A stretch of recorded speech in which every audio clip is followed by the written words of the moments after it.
Real Talk is proudly sponsored by Y-Way and MTN.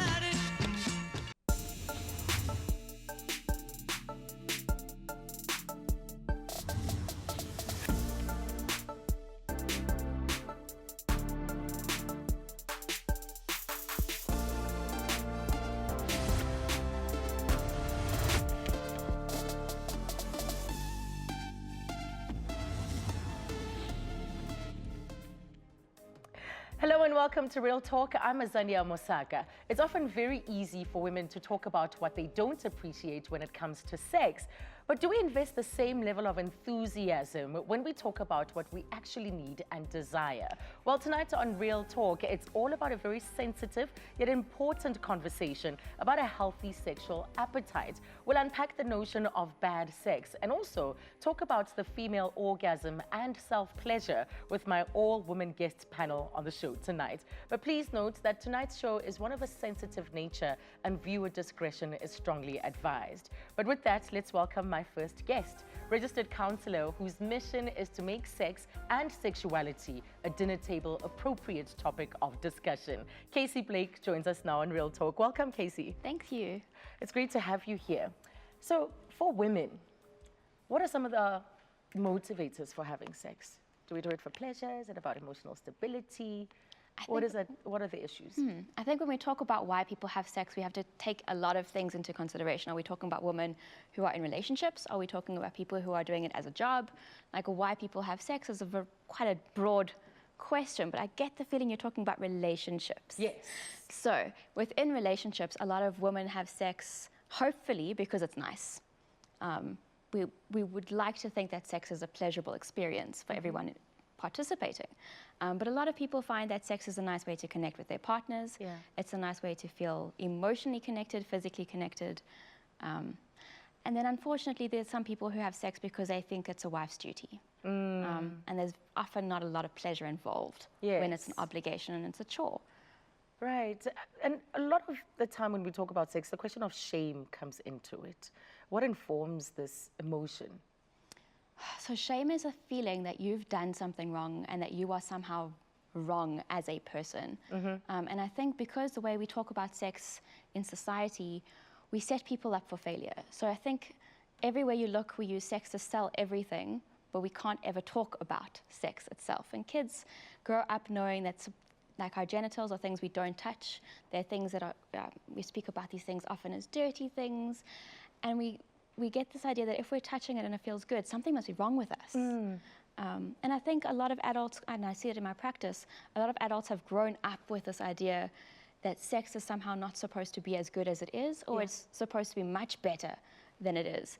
And it's like, where are we? What do we do with this? Yes, where do I stand on the spectrum? Yes. And what could be leading me to be on this end versus that end? And we've got these words that go around that make people think that if they're enjoying sex, something's wrong with them. Yeah. And if they're not enjoying sex, there's words for that too.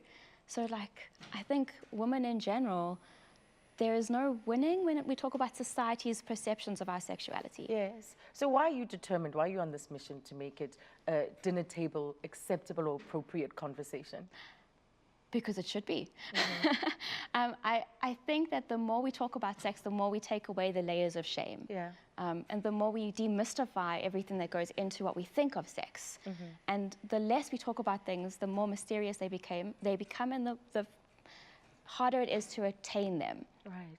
So the more we talk about these things, and I mean, I run workshops for parents so that they can start the conversations in age-appropriate ways with their own children, so that we break the cycle of shame and stigma around sexuality. Yes. And why can't we just talk about the stuff at the dinner table like we're speaking about everything? And hopefully in a healthier way, that we do away with the guilt and the shame and the myths and the things that we've internalized about it, and do it in a much more responsible with our kids so they don't have to carry those kind of emotions like shame and guilt, as you mentioned. So what constitutes a healthy sexual appetite? Because that's another area where we put a lot of pressure on ourselves. It is. So it's another one of those things that it's a bit different for everybody, because everyone has a different sexual appetite. So it's difficult. So a healthy sexual appetite is one where you are enjoying the sex you're having and you want to have more of it, and you can. an unhealthy sexual appetite, does that really exist? I don't know. Are people getting hurt with this from your sex? Then let's talk about it. But the fact that you have what you want to have sex, that you want to desire somebody, you want to desire yourself. Yeah. I mean, sex happens on our own too. So as long as the sex isn't interfering with your daily functioning and no one's getting hurt because it's happening consensually, then I don't think there is such a thing as an unhealthy sexual appetite. Wait, hold on. So we looked at a healthy sexual appetite, that you can do it when you want, when you need, in a healthy way. There's no harm to anybody else. But the unhealthy side of it, is access also a factor there? Well, I try not focus on the unhealthy sexual appetite stuff because a lot of people think, oh, well, maybe I want sex more than once a week. Am I unhealthy? But in general, if your sexual appetite is interfering with your daily functioning, if people are getting hurt in a non-consensual way, then there's something to look at. Right. But as long as that's not happening, it's healthy. Is not feeling like it unhealthy? Because we do have people who are asexual, simply just not interested in it at all. So asexuality is when you don't have a desire for sex with other people. You're not sexually attracted to other people. A lot of people who are asexual still have sex because it's part of their relationship expectations. And that's something they have to navigate, and often it's difficult to navigate. It's difficult because your partner feels that you don't want them and that you don't love them and you don't find them attractive. And you still might. You just might not want to have sex with them. So asexuality is one of those things that we don't talk enough about because we don't talk about sex. So a lot of people don't know that there's nothing wrong with them for not wanting sex. Yes. And libido, that's another word that we hear about a lot. Yes. What is its relationship to a healthy sexual appetite, and what is it? Oh, so libido, it's part of being horny, it's part of wanting to have sex, it's part of a sexual appetite. But stress impacts our libido, just like stress impacts everything. Even our food appetite gets impacted by stress, if you think about it. Yeah. Some people eat more when they're stressed and some people eat less. Pretty much the same with sex. If you have a sexual appetite, if you have sexual desire for other people, your lifestyle in terms of how stressed you are you getting enough exercise, are you getting your emotional needs met, all those things impact on how much you want or don't want sex. All right. So when it comes to women, we often also have a lot of messages from society and you said, like you said, the language that we use to label people, to describe their desires, we put it in a box, and we also limit ourselves as women. So what are some of the things that you find in your conversations through your practice about even these own self-imposed limitations? I think a lot of people have difficulty giving themselves permission to want sex, to be sexy. We grow up in a society that tells us virginity is the end-all and be-all, and for a lot of people, once they get married, because if virginity is a thing for them, right, and they do get married as a virgin, sex after marriage is often not as enjoyable as we think it's going to be because we've stopped ourselves we've built our identity around not having sex. And now that sex is suddenly allowed and permitted by all the rules of society and religion, we don't know what to do. And a lot of my clients come because they have so much shame about enjoying something that their entire lives, all of a sudden this is supposed to take away all the shame, and it doesn't. That now it's being done in an acceptable, or societally acceptable way in a marriage. But we never talk about how that happens. We never talk about how sex becomes okay for us. Yeah. We never talk about how we discover our own sexualities. So for a lot of the stuff that I do, it's around giving ourselves permission to explore our own bodies, never mind sex with a partner. Yeah, and it's quite a journey. It's a journey from, like, as you were talking there, I could see the progression, or hopefully there's a progression, that through life, through living it, through experiencing sex, that you'll get to a point where you are comfortable, where you've rid yourself of the shame. That's if you're allowing yourself to be present during the sex. I mean, I have a lot of clients, and I talk to a lot of people, and not even clients, let's not pathologize sexuality. I talk to a lot of people who are like, they have arousal, they have desire, they're horny, but they always wait for their partners to initiate sex, because if I initiate sex, even if I want it, then something's wrong with me, and a variety of words go through their minds. And we do a lot of talking about, well, why is only some people allowed to initiate sex and not others? And why is it okay when some people do and some people don't? So there's just like giving yourself permission to enjoy your own body, giving yourself permission to say to your partner, I don't really like it like that, but can we try it like this? Just a small adjustment. Can I move my leg, my hip, anything, add a pillow. Pillows are magical. Just like be able to ask for what you want to make a bit of adjustments and see if they make things better. But we're so scared of, especially in heterosexual situations, we're so scared of offending the other person and that not ending well. Yeah, we're going to unpack that question a little bit later on, and even the initiation part of it. Well, we're not live tonight, therefore we can't take your calls or your WhatsApp messages, but do feel free to tweet your views, and our handle is @RealTalk3. Well, after the break, Casey and I will be joined by life and sex empowerment coach Jade Zwane, and we'll discuss the notion of bad sex. We'll be right back.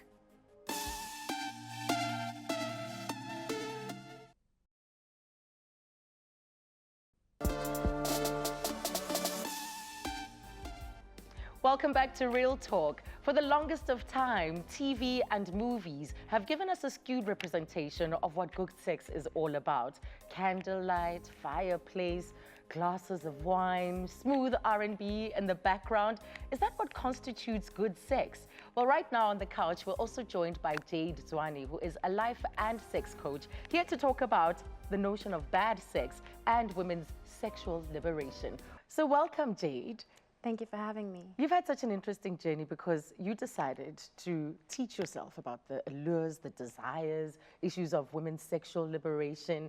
Why was this such an important thing for you to immerse yourself into? Well, I think a lot of the time women have sex not for pleasure, but because they feel they have to.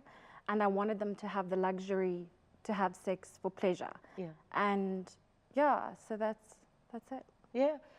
Because for a lot of us, we don't know whether we are pacing ourselves or things are happening at the right time. You look around, you see your peers, what are they doing? Am I behind? I remember with a group of friends of mine, we had a little bit of a race and a bet about, no, not a race of who's going to do it first, who was going to be last, actually. Yes. So it's also about when you come into your own, when you bloom, when you feel that you're ready. What do you think of that notion? Well, the thing with sex is there's no prescription. Yeah. You can't prescribe what's right for everyone. Everyone's different. So what feels good, I always say, what feels good for you is right for you. So whether you bloom late, don't worry about. No, not you're at running your own all. race. You're not missing out on anything. You don't know any different anyway. So a lot of us get our information from television and movies, and there are these messages that this is how it's supposed to be, that this is foreplay, it looks like this, and then this is the reward if it looked like that. What do you think of the perceptions that movies and television, even music videos to some extent, have told us about what good sex is, what bad sex is? In reality, sex gets awkward and it can be clumsy, and it's okay to be clumsy and it's okay for it to get awkward. These are things that you need to laugh off and just, you know, move on from. So Casey, what do you think of the influence of media? Have you ever seen a condom negotiation? Never. Have you ever seen anyone ask for consent? No. That's what I think about TV and movie sex. I don't think it's real. And I think the problem is because we don't have any conversations about sex at home with our peers, it's always add a bit of imagination before we tell the stories, or take out a lot of information before we tell the stories. So I think TV and movies don't give us, like you say, there's no prescription, but they don't give us any way to start. They don't let us say, like, how do you ask for sex? Especially female characters, women characters, very seldom are they the ones asking for sex. And if they are, they're the dodgy character on TV. And that sends so many messages to us. But like condom negotiation, consent negotiation, I would like to do these kinds of sex acts with you, but can we not do those? Yes. Like, And you talk about the condom, it's absent completely. Completely absent. Whether it's being pulled, well, somewhere the drawer, you see the gesture a little bit there, but never a moment where there is this pause to have protective sex. So there are also other things. You talked about the fact of sex, often that it's easy for it to be clumsy. There's the question of worrying if you're going to let out some gas in the middle of it all, or do I kiss him with the morning bad breath? Do these things also stop us from really enjoying this act? Is it all in our imaginations? And how do we how do we control that? How do we stop it from preventing us? Well, I think TV really does, and the media really does run the way that we think about sex. So it's important to set our own standards according to which we explore our sexuality. So we need to decide what feels good for us and what we want for ourselves. And if you want to kiss your boyfriend with the morning breath in the morning and you feel comfortable doing it, go right ahead and do it. Yes. You know, until he says something. Like, can we And start in even the bathroom? then, discuss it. Yeah. Like, if you want to have morning kisses, why not? I mean, if you've got morning breath, once you start kissing, you don't smell or taste it. So You know this for fact. it's the pausing and the waiting that makes it all so much worse. A little bit awkward. Yeah. A little bit awkward. And there are people who are pedantic about that kind of thing. You know, the rules. We create these rules that we insist on living by. And a lot of them are not really unattainable per se, but they're not necessarily realistic. They take the fun out of sex, and they Right. also take the humanity out of it. Like, we're not allowed to be humans who have flaws and who fart. And, like, you know, Yes. changing positions, you might let out some gas. And then, like, the world doesn't have to end. You acknowledge it, you laugh, and you continue. Yes, maybe your wig might fall off. Right? So in terms of the things that you've come across from the people you've interacted with, Jade, you write a column, you receive a lot of letters and a lot of questions. Always look forward to your responses on Sundays. And Casey, you have a whole host of clients that you consult with. What are some of the biggest complaints that people come to you about? For me, women struggle to reach orgasm. And so I work with them to help them reach orgasm. Yeah. I do private sessions with them. And another complaint is, how do I ride when I'm on top? That's huge, you know, because a lot of women aren't confident in how they're performing. Yes. So they ask, and I have to help. That is such a big one. I think I read something the other day as well about just this uncertainty. It was in your column. The uncertainty that you have when you, as a woman, when you are on top and you're not sure. You're not sure if you're doing it right. You're not sure if the person is enjoying themselves. Maybe they're just putting on an act. So how do you even start to give someone confidence around that? Well, the thing about it is, if it feels good, then it's right. And all you have to do is ask the other person, does it feel good? And you'll know. It's that simple. Yeah. And Casey, your thoughts on that? I agree. If it feels good, you're probably doing the right thing. Yeah. And checking in that it feels good for the other person, how you can make adjustments if you want to. A lot of people come to see me because sex hurts. And often that's because arousal isn't happening properly, or you're just not aroused, or you're terrified that sex hurt last time, so you're terrified it's going to hurt this time. So there's a lot of, like, relaxing into what sex for you can be. Yeah. And obviously, if sex is sore, you're probably not having much pleasure out of it. And my goal is to make sex pleasurable for everyone who's having sex. Is that a measure of bad sex then? And what constitutes bad sex? Let's be honest. Well, I'm assuming that we're talking about consensual sex when we talk about bad sex. Yes. So if it's not good, if it's not pleasurable, if you're unable to communicate, if you're terrified that you're going to be judged, If you can't express yourself in a vulnerable way, trusting that the other person will respect you, I think that also counts. And if you can't be yourself while you're doing it. The two of you haven't mentioned chemistry. In my books, that is like right up there. Well, That when there's chemistry, I call it heat between you and the other person. If there's that, then it's gonna pop. well, I think it's possible for people to have sex purely for sexual gratification without necessarily expressing their feelings for the other person. And it happens with a lot of people, and it's perfectly all right. But You know, chemistry sometimes is a you see physical someone. thing. Sometimes you see someone and you're just like, oh, what a hottie. Yeah. And all you want to do is bed them just the one time. and it might be fantastic. But chemistry also, I think that's part of the stuff that media sells us, Yeah. right? That when you connect and you've had this connection and this chemistry, then everything's going to be amazing and you won't have to figure out how to have sex. But we all have very unique bodies.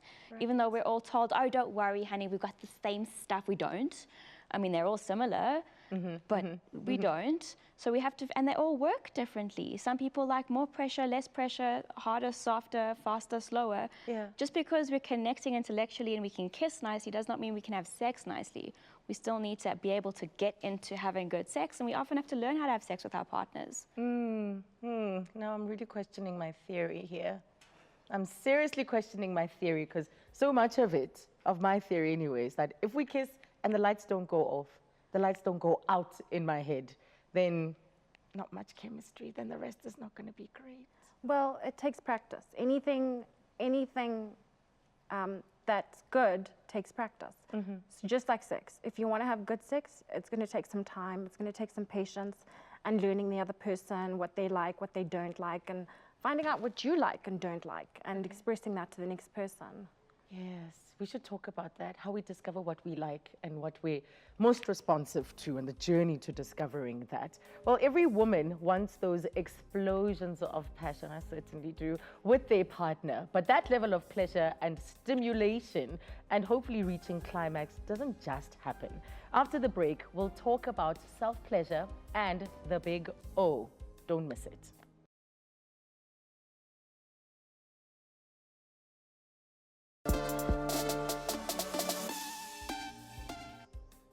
Welcome back to Real Talk on SABC3. Well, tonight we're having a very honest conversation about women achieving that healthy sexual appetite.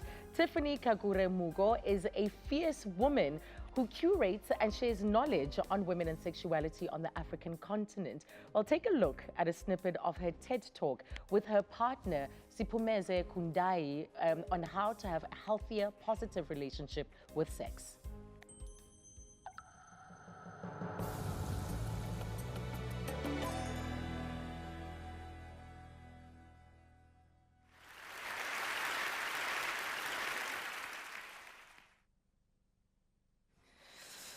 Okay, so we've signed up. There's no turning back now.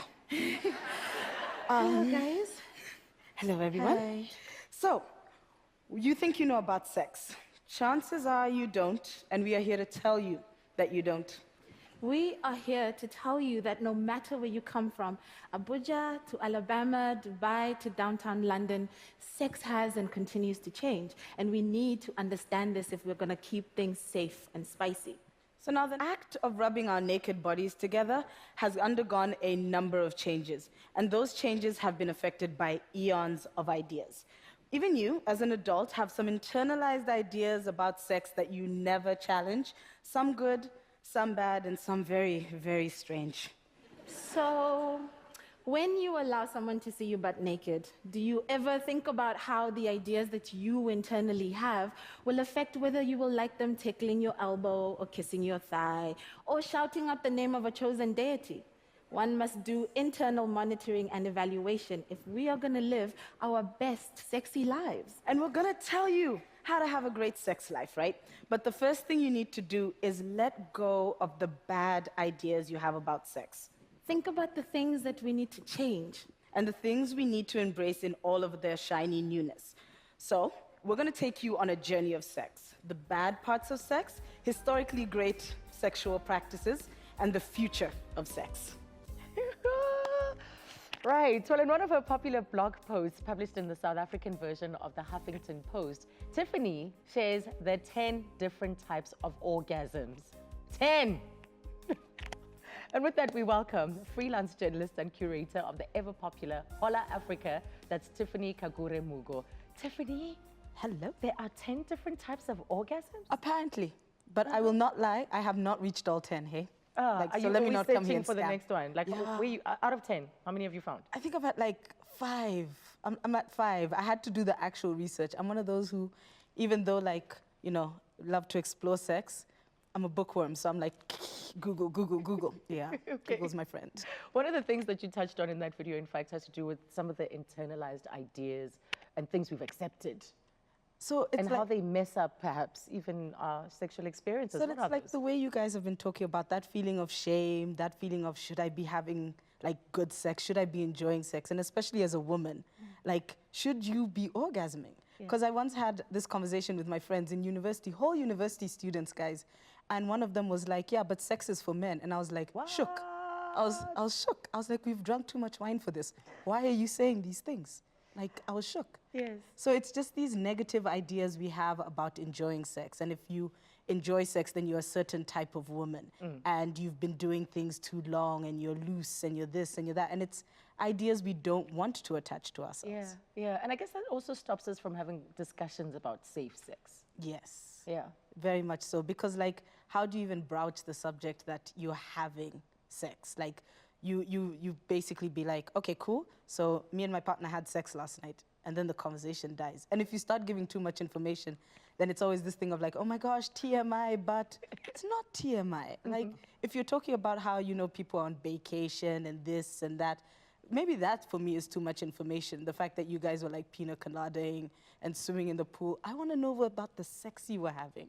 And then we can start being like, ooh, that was dicey, friend, or oh, that's cool, or oh, that's this, or. So we have to have those conversations. That is crazy. Are you telling me you want the detail? I do want the details. Like, I want because also then how do we learn? Because that's another thing I've realized. You can learn so much from other people. And like, you know, God bless, I know Casey. So she has given me like some stories where I'm like, well, damn. Like, wow, like, okay. And then I go home and I tell my partner, I'm like, this is what I heard. And my partner's like, really? Like, Well, Casey, care to share these stories? I don't know what stories Tiff is talking about. Sunny, you're shy. Sunny, you're shy. No, but I think that's the thing that I do with a lot of my friends is we talk about sex and we talk about the sex that we want to be having and the sex that we kind of are having, but we don't know how to talk to our partners about having better sex and how do we broach the topic. And it's all about like giving positive feedback because we don't want to hear that we're bad at sex. And we're so terrified that our partners are going to hear that. So like, So we're not having the conversation. so we're not having the conversations with our own friendship circles because we're ashamed to admit that we're having bad sex.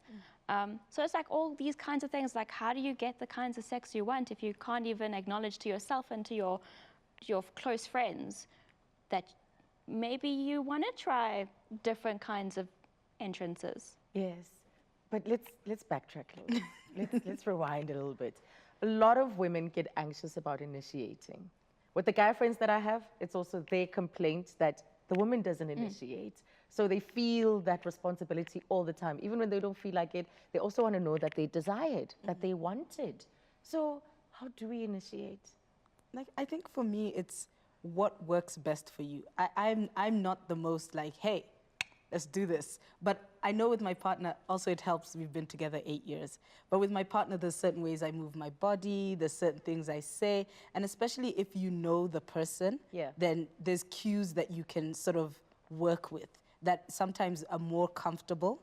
But I guess it's different if you're in like a newer situation. And that doubles back to that idea of being able to be open about your sex. And I remember when I was single, I used to do this thing where I'd like go up to a guy and I'd be like, we need to do this now. And it would freak a lot of guys out. And they'd be like, wait, no, but, and then it throws them off. So even though some guys do say that they want to be desired and they want to this, it throws them off. And they don't know what to do with themselves. So they get kind of defensive sometimes. I don't know if it's been the case with you guys as Jade, well. how do you suggest we initiate? That is true. A lot of men don't know how to be with a confident woman who initiates sex because they don't know how to be with a turned-on woman. What I call a turned-on woman, someone who's sexually liberated and in tune with their body. And I think the only thing that you can do is, like she said, give cues and, you know, if you're shy or uncomfortable doing the obvious and stating it out, you know, my desire is to make love to you or whatever. So cues, body cues, and you know, touch, and that's very important. I'd like to add that I always encourage even my clients who've been married for a long time is when we're starting to have these initiation conversations and we're starting to make initiation a level playing field, is to talk about consent, because a lot of people they're no longer holding hands because in case this is a sexual come-on. Right? So how do we start holding hands and checking, is this for holding hands or is this because you want to have sex? Right. And that's the cue that you normally use for sex. Do you want to have sex? And asking. So you think someone's coming on to you, ask. And for a lot of people, like, oh, yes, that's a big turn on. And people always say, oh, but Casey, talking about consent, talking about condoms, Such a talking passion about this, killer. no. It's only a passion killer because you don't want to know that the answer might be no. Yeah. So Yeah, when we we feel talk about it rejected by and there's a possibility of a yes, and it's going to be a yes, and you're checking for consent, you have to be okay with the fact that it might be no. Yeah. But that's okay, because if it's a passion killer to talk about sex, well, maybe the sex isn't consensual completely if you're so scared. Right. That's a Right? good one. That's a good one to interrogate. But Tiffany, you write about these issues a lot. What are some of the myths when it comes to lesbian sex? Oh, guys, the myths. Number one, and okay, may the community forgive me, but that you will always have an orgasm. That was, I think, for me, one of my biggest shocks when I started sleeping with women. You think that the orgasms, they're just going to keep coming because, like the way Casey said, like, all the bits are the same. So if they know, then you... No, they do not all work the same.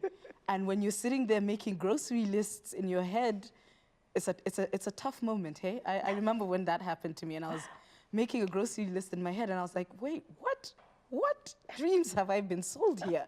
This is a mess. And so I think that's one of the biggest sort of myths, and from that, a whole bunch of like messed up myths that Yeah, that you'll get each spiral. other. That what you'll I get each respond other. to is what you'll respond to. Right. If you're into the breasts or the neck or whatever, then Right. touching. But there's so many different things that people are into and so many different things you can do. And it then just becomes this whole thing of just needing to speak about sex and needing to have like those active conversations, being like, wow, that was whack. Yeah. What a wow, that was whack. And then it just No, comes it back. shouldn't come with what a wow. You're already telling me it's whack. No, you're adding what a wow. No, it was but like, whack. because some people also don't listen. That's another thing I think that's also difficult in these conversations, where you tell somebody, no. And they're like, really? Really? And you're like, no, really, that, no. Just never again. I span. Like, No, never again. Never again. Promise me, sign. You know, must swear. never come again. There's still so much to talk about.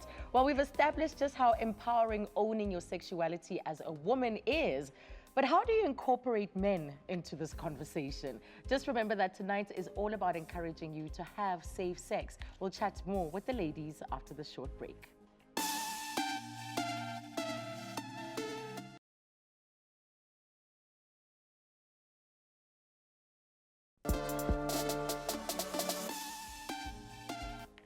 Welcome back to Real Talk on SABC3. I'm continuing our conversation with Casey and Tiffany.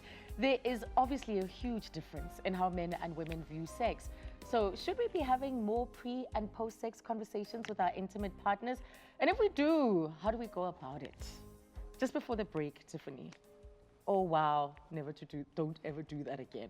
That's a little bit harsh. No, okay. We want to have safety in our relationships, There right? is a need for safety. Yes. So I would actually recommend, and this is something that I read and then I thought it was like the wildest advice ever, but then I was just like, later on I realized that it does work because I tried it with my partner. Having conversations about sex when sex is nowhere near. It's not coming, it's not going, you're unpacking the groceries, not because like, you know, it's sexy or whatever. You're just unpacking the groceries. You're like, hey, you remember 2 nights ago? Yeah. No. Oh, okay, cool.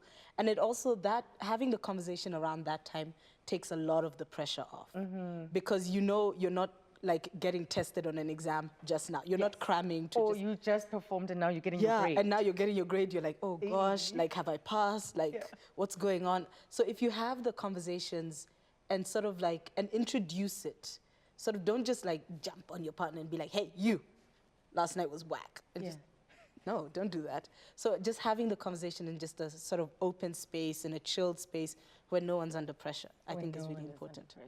Okay, so how direct should we be, Casey, though? Because we're talking about people's sense of self. So we have to balance a lot of things. One, we have to make sure that we are not. So a lot of women say that, well, my needs make me oversensitive. I didn't like this thing, maybe I'm oversensitive. No, we have to balance the fact that we want to have good sex, and also we want the person that we're talking to be able to hear it as constructive, right? So I often say to people, that thing that you did really well, talk about that. And include, well, can we do that thing a bit less? Oh, positive reinforcement. Pat on the back. Because we are like, positive reinforcement. chances are there is at least 1 or 2 things that the person did that was really good. And often people moan during sex as an indication that that's the thing you want to do more of.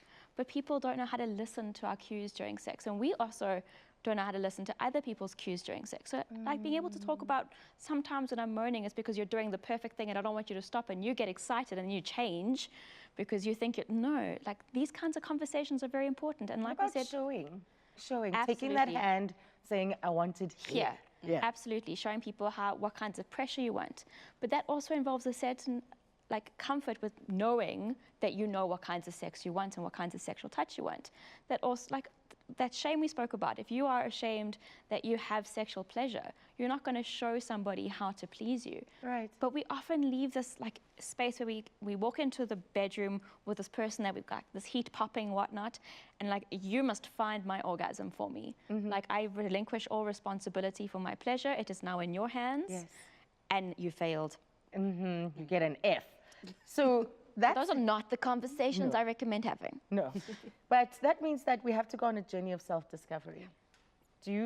How do you feel about masturbation, especially as a means of knowing what you respond to, what you like? Yeah. 2 thumbs. 2 thumbs up. 2 thumbs up. Two Add thumbs 2 up and more. a bottle of lube. Okay, all by yourself. All by yourself, why not? Yeah. Lube helps you discover yourself. You know, with the wetter the better is not for nothing. Yeah. So helping yourself with a little mirror, a little bit of lube. If you're the kind of, So, like, how do you get over the shyness of the mirror? Because, like, whip out your lube and well, just have like a look? nowadays you don't really need a mirror. You've got a phone with the selfie mode, so like That's how you things don't end up have on the to. cloud. Exactly. Right. But like, no, a lot of people, like we're brought up thinking that typical female genitals are gross, they're smelly, they're disgusting, they're disfigured, they're the ugliest things. Why would So if we're growing up with these kinds of messages, how are we expecting to get joy out of a thing that is ugly and smelly and all these kinds of things we're told? Especially if you don't even know what it looks like yourself. Yeah, So like, I always say to people, like, give it to people for homework. Go home, all you have to do is look in the mirror. I want you to look in the mirror for 2 times. One just general and one when you're aroused. And then come back and we're going to talk about it. Okay. And then with back to the issue of the fact that there's about 10 orgasms. Some of them we clearly can discover on our own. Yes. Yeah. So we this can. is part of that exercise. I think it is one of those things where, like, try out different things. Because I'm a creature of habit.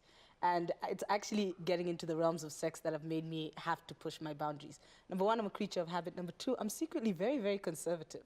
Like, sometimes people talk about sex and I'm like, where do I go? I don't buy that. How do I run around? I don't buy that. Like, it's a mess. It's a mess. Ask some of my friends. But I think it's just that whole idea of pushing your boundaries, exploring things, even though there's something that you always like and you want to go back to, try something new. And by yourself is one of the good ways to, like, figure out, like, new things, but also with a partner. And then again, always coming back to the conversations and the active consent and all that stuff. But you can really discover these things by yourself. But the thing about the unknown, exploring the unknown with your partner, how do we go there? How do we do that? I would start with research. I know, it's the bookworm in me, but I would actually start with research, watching things, finding out things, talking to friends, and then being like, okay, so these are the logistics. It's like the same way, how do you find a new restaurant? Yeah. Somebody like, posts it online. You know, exactly, actually somebody posts it online, or, you know, talks about it, or just recommends it, or you hear something. Or you were listening to a podcast and they you mentioned this cool thing. Yeah, and then you just were like, okay, let's go try the restaurant. Yeah. And then that's how you do it. So I would just recommend research first and foremost. I'm so glad you brought up food because I use food as an analogy for sex all the time in my sessions. But like, we get into habits. We know that on like Monday nights, it's this kind of day. We normally have this for dinner. Tuesday nights, we have this for dinner.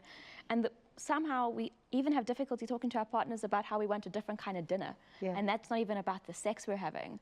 But so we start talking about the kinds of things we want in our lives in general. Yes. And you'd have a similar kind of conversation. You acknowledge that we're all trying to figure this out. Nobody has the answers. So do you like, you are big on consent, and that's Yeah. great, and I love that. So is it a question of saying, so tonight I thought we could try X? Or that Yeah. night, do I just present as into, this is what I want to do, and you just do it, and your partner must just go with it? Or are you all for that pre-sex conversation? Even where you talk during about sex, consent isn't a once-off conversation. So I want to change positions. That's a consent conversation. Like, even just like, let's switch it up. Can we go, like, can I go onto my knees? Do you want to go behind me? Do you want to do this? Do you want to do that? You just want things to flow. You just want things to flow. But I think this idea that sex is just going to flow magically is what gets us trapped into this, well, that wasn't good. Yeah. That wasn't what I wanted. Well, did you ever say what you wanted? Did you ever go, can I have it like this? I like it like this. Okay. What about toys? Because a lot of people are also Yes. anxious about getting toys, being seen anywhere near the shops that retail them. Can I do it online? Do I take a friend? You can't do it online. So you can do it online. There's fantastic, like, you get some fantastic educational toy parties where someone comes and does, like, fantastic toy stuff, especially if the party will be done with your partner in the room, right? That's a fantastic way to introduce everybody to these kinds of different ways to get different kinds of pleasure for your body. So I come home with the toy and the person thinks that they're not passing the Yeah, grade. you see, now that's the thing, equating your sex to like toy sex. And I think that's also a conversation I've seen online in terms of, I don't know if it's like genital shaming type thing, where it's sort of like you have women online being like, I don't need a man, I got my vibrator, and you're just like, fam, no. Like, I see the other thing. So people say to me, I've got a spouse, I got a partner, I don't need sex toys. yeah, you see, so like, So it's just, they're not the same things. the same They're like, sex toys are an accessory to the sex you're having, whether it's on your own, whether it's with a partner. Human beings cannot vibrate. Fact. Yes. I don't know what else I need to say. they can't vibrate. I was just like, I know, I oh, was trying damn. to think about that. I was like, is that a fact? It's like, is that a fact? Well, like, yes, it's a there was fact. that one You time, need to but no, vibrate. that wasn't vibrating. No, but like, it's true. Like, it's this whole idea of, I think, I call it like the relationship sexual ego. Yeah. Like the collective sexual ego. So if you're trying to add something, then you're trying to push something else out. So a lot of people don't see it as like a growth thing. And I think it stems from like the way we see relationships a lot. You know that whole conversation, people are like, you've changed. Yeah, we've been together 8 years. Did you think I was gonna stay the same? So I think it's one of those things you should have that also with your sex. Your sex is gonna change. And it's that awkward conversation. So we discussed it on the podcast once. That awkward conversation of, if you try something new in bed or you want something new in bed, your partner's instantly like, where'd you learn that? Exactly. Where'd you learn What that? you been doing out What there? you been doing? Either you've I been don't like watching that something. friend. I don't like that Tiffany's influence I on did you. not like how she talking, how she looking. It's fine. So I think it's just that whole idea of letting go of this static idea of relationships across the board, but in this case, in terms of sex. Yes, right. We need to take a break. Maybe we need a sip of water. We need to cool the temperature down a little bit. So after the break, we're going to be chatting about couples and pornography.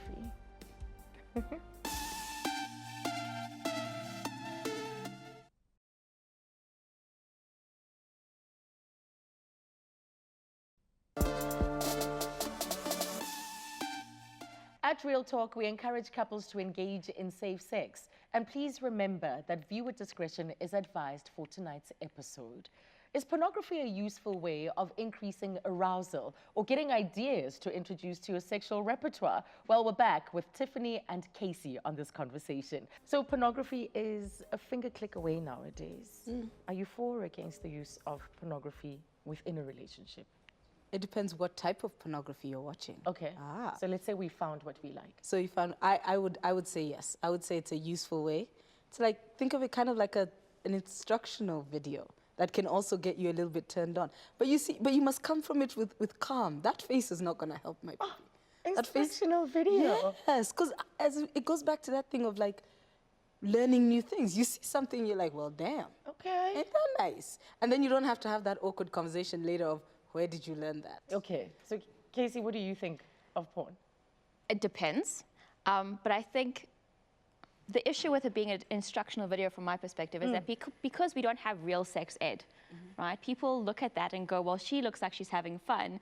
Let's do exactly the same thing. Oh, maybe you didn't do it right. Maybe something's wrong with me. Right. We forget that porn is about acting. And we model our expectations ourselves in the act, you know, based on what we see. Right, so I think it depends on the kinds of porn you're watching. I mean, diversity of bodies is a thing in reality and not so much of a thing in porn. Yeah. So a lot of people come to me and say, well, my genitals don't look like those genitals. Is something wrong with me? That's why you have to go and find feminist porn. Yes. Because that porn, like Diversity. Pornhub has its own type of diversity. Like you can really find anything on Pornhub, like from movie depictions to everything. But Yeah. in terms of like sort of the sort of porn that shows you sort of, number one, really engaging, consensual, people genuinely having fun. Not that like faking it till you make it stuff, right? But like genuinely having fun, diversity of bodies, and The violent kind yeah, of not the meaning, violent, be hit in the face degrading with side of something it. that, Yes. yeah, like, no, you don't need that in your life. No. So pick carefully, especially Yes. when when you introduce it, like, do you think that couples should be doing it together? Or is it okay for you to view on your own, have your consumption? I'm all on your about own. you do you, as long Yeah. as no one's getting hurt. Yeah. It's nice to watch together because then you get turned on together, but you have to be aware of what you do and don't like. So I know a lot of couples, they could watch a particular category of porn that they both enjoy, but sometimes, especially the woman in the heterosexual couple, will be like, that particular actress is not enjoying herself, I'm no longer turned on, in fact, I'm turned off. So being able to talk about what on the screen turns you on, and, oh, next one, because this one's not working for me. And that's a difficult conversation to have. And you get to discover a lot, don't you? Especially with the example that you've just given, you know, about if it is about your partner and perhaps some of the things that they've been secretly coveting, holding on to, that they would like a little bit more of. Like, I enjoy pulling your hair. And she thinks, no, that's like way too violent. Or then I'm starting to feel that this pushes the boundaries too much. And I mean, porn is there to ignite our fantasies, right? We're not all going to be porn stars when we grow up. So we're not all going to be having that kind of stuff, having access to those kinds of things, but it's supposed to ignite a fantasy. Like, a lot of people like the idea of a waterfall. They find it very beautiful and sexy, but in reality, those things can be terrifying, and you can still hold the fantasy of the sexiness from those Disney movies behind the waterfall and know that you're never gonna do it. No. I know, I had all sorts of scenes playing out in my head. Someone slipping and knocking out their heads, splitting it open. No, anyway, let's leave that. Yeah, wild imagination. So even with all of these ways, it's all out there. Advice, columns, different ways of helping women orgasm. Women still fake orgasms en masse. So what do you think is going on here? I think for me, like when I hear about women faking orgasms, the reason they give often is that the biggest reason I often hear is that they don't want to upset their partners. And this happens a lot, especially within heterosexual couples, because you don't want, because the idea that that a man, purely by bringing like a penis, has done greatness. So you don't want to be that person who greatness did not happen upon them. Yes, who inflates it all, who deflates it, Yeah, I should say. and then it's sort of like it's your fault. and- Yeah. Well, thank you so much to both of you. And I hope that everybody watching is feeling a little bit freer and is willing and ready to pursue a much healthier sex life. So please remember that in tonight's episode, viewers have been advised about the sensitive nature of it, but it's also important to note that as women, we're constantly learning about our bodies and our needs and our desires, and of course, remembering to have protected sex. Thank you so much to all of my guests for their contributions to tonight's discussion, and we hope that you learned a thing or two from us here at Real Talk. Keep it safe. Good night.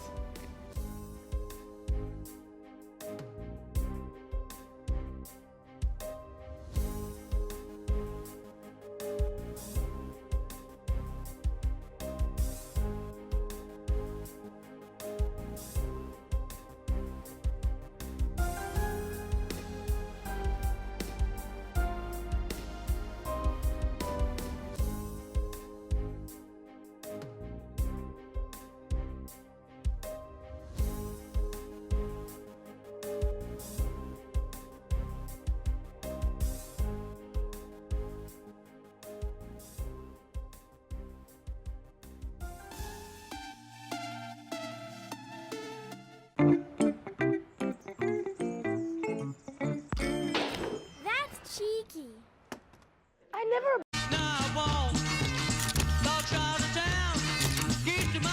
Real Talk is Proudly sponsored by Huawei and MTN.